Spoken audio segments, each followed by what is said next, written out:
semi-porous installation. Find a T-shaped piece with a large hole. Install and fix it on the side of the conveyor belt.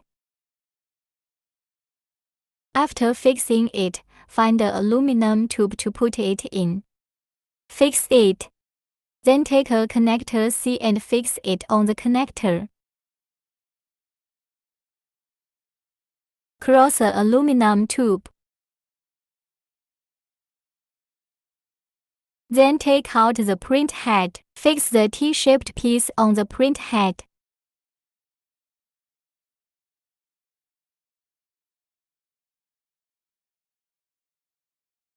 After fixing it, install them on the aluminum tube. Install a T-shaped piece behind the controller.